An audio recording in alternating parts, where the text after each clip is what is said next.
गुलाम के दिल में संदरी के लिए मोहब्बत है और वो संदरी से मिलने के लिए उसके घर जाता है।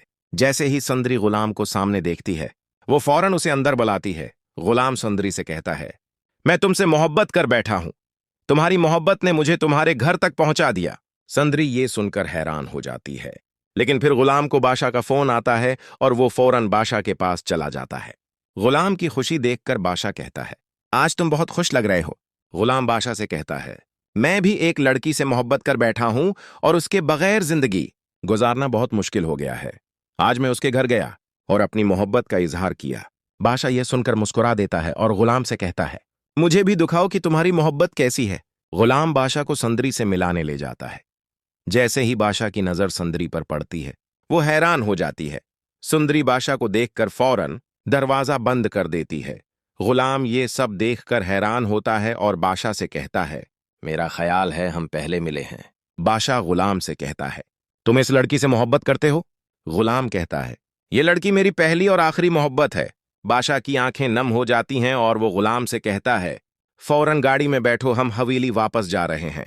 गुलाम बादशाह की आंखों में आंसू देखकर हैरान होता है और पूछता है, आंखों में आंसू क्यों हैं? बादशाह गुलाम से कहता है, तुम्हारी मोहब्बत देखकर मुझे अपनी संदरी याद आ गई। बादशाह एक कमरे में खुद को बंद कर लेता है और बहुत रविया। अगले दिन गुलाम संदरी के घर जाता है ताकि उसका नाम पूछ सके। गुलाम कहता है, बादशाह को देखकर तुम डरी क्यों? संदरी गुलाम से कहती है, ऐसे लोगों से दोस्ती ना करो, वो बहुत बड़े हैं। गुलाम ये सुनकर हैरान हो जाता है। संदरी फिर अपना नाम बता देती है। गुलाम ये सुनकर और भी हैरान हो जाता है और उसे एहसास होता है कि सुंदरी वही लड़की है जिसे बादशाह पसंद करता है। गुलाम परेशान होकर फौरन बादशाह के पास जाता है। बादशाह की बीवी गुलाम से पूछती है, बादशाह को क्या हो गया है? गुज़िश्ता रात से वो कमरे में बंद है। गुलाम की तशवीश बढ़ जाती है।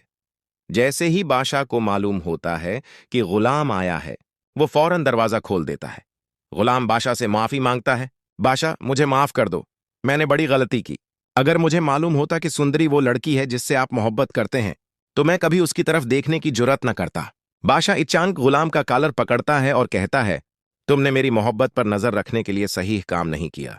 लेकिन फिर अचानक वो गुलाम को गले लगाता है और कहता है, आखिरकार तुमने मुझे अपनी मोहब्बत तक पहुंचा दिया। गुलाम बहुत परेशान होता है और फिक्रमंद हो जाता है कि शायद बादशाह संदरी को नुकसान पहुंचा दे। गुलाम बादशाह से कहता है, वादा करो कि तुम संदरी को किसी भी तरह नुकसान नहीं पहुंचाओगे। बादशाह गुलाम से कहता है, वो मेरी संदरी है और मैं उसे जैसा चाहूं वैसा सलूक करूंगा। तुम्हें मेरे और संदरी के दरमियान आने की जरूरत नहीं। गुलाम बहुत परेशान होकर रोने लगता है। गुलाम की मां संदरी के घर से गुजर रही होती है, लेकिन अचानक बेहोश हो जाती है।